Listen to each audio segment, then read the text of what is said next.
Hello and welcome to another edition of Trends on Local 3. Coming up on today's show, they are working to help shape the future of public education, and now the Montessori Elementary at Highland Park will host its first ever Community Carnival. Learn more about what this event is and what you can expect. Plus, it is a time for Chattanooga emerging artist entrepreneurs to pitch their creative business ideas live on stage. Periscope Pitch is coming up. Also, making plans for your Mother's Day weekend? What about a pre-Mother's Day fashion show? And if you want to grab your favorite dress and big hat, head to the Big Hat Mother's Day Brunch. Trends on Local 3 starts now. This is Trends on Local 3. They are inviting the community to come out and to witness a Montessori model in action as they work to help shape the future of public education right here in our community. I am joined by Dr. LaWanda Reeves from the Highland Park Montessori with more on their upcoming first ever Community Carnival. Hello, Dr. Reeves. Good morning, good morning. We are so glad to have you here. Let's first start and jump in by talking about you all are having your first ever Community Carnival. How did this idea come about? Oh yes, so this is our first carnival. It's called the Carnival of Dreams.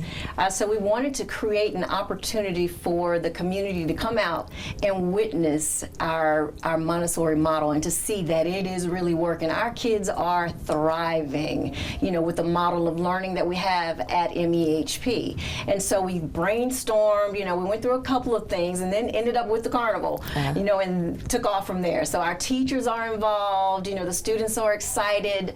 We call them our seniors of the building. Our fifth graders are going to kick off the carnival. They're going to lead it out because they're getting ready for middle school.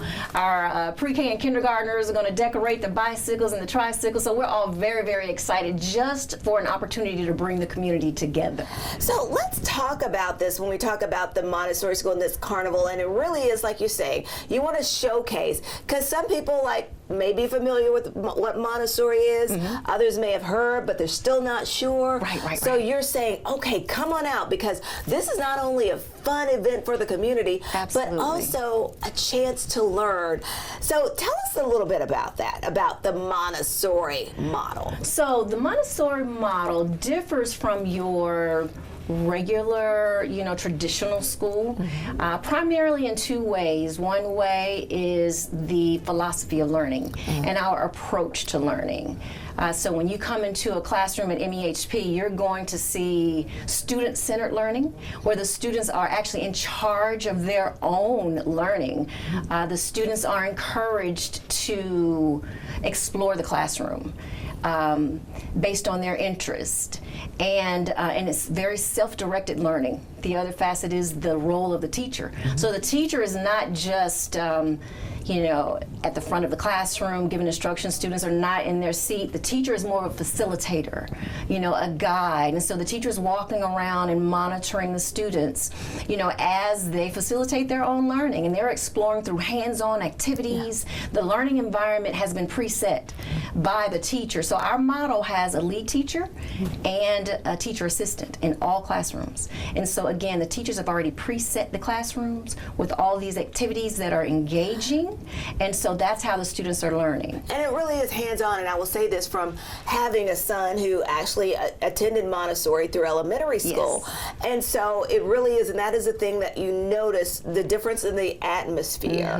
And it is not like the traditional where there's, like you said, they're sitting in the classroom. And I think it really is for some kids who, if they're better with hands-on learning. Absolutely. then this is the kind of model that would work for your child. Absolutely. You know, and it may look a little chaotic, but if you listen, it's organized chaos. You know, when you come into the classroom, the students are talking, but they're talking about the work. And if you go over and ask them what they're working on, oh, they can tell you. They might even put you to work, you know, depending on the center that they're working in. But yes, you can hear it. You can hear it. They're learning. They're learning. And that's one of the things. So with this carnival, now circling back to the carnival and how this is, so you're going to like, tell the community, come out, learn more about this. And so you talked about what each ones are doing for the fifth graders and so forth. So again, just remind people we have about 1 minute left about what they can expect when they attend the carnival, where it is, and all of that information. Yes, lots of fun. So it's going to be held down at our Blue Cross Blue Shield Park. So you're going to start out with a parade. So our kiddos are going to lead us out with a parade. We're going to have show ponies. Our founder is going to be riding, you know, her horse out. You're going to have, like I said, the fifth graders are going to be leading us out with banners. We're going to have a little small band that's going to be playing for you. We'll have all kind of family games, you know, set up large games on our field, and different booths. You know, you'll come in and play games at the different booths. Oh, it's going to be a lot of fun. Cakewalking. We're going to have fun things. Oh, Those are some fun things, Dr. Reeves. Yes, we're going to have a ball. So you're inviting the entire community out again. Please come out. Okay, give them the address, the Blue Cross Blue Shield building. Yes, so we're down right off of South Hawthorne. 700 South Hawthorne is where our school is. Right. And Vance Avenue. Okay.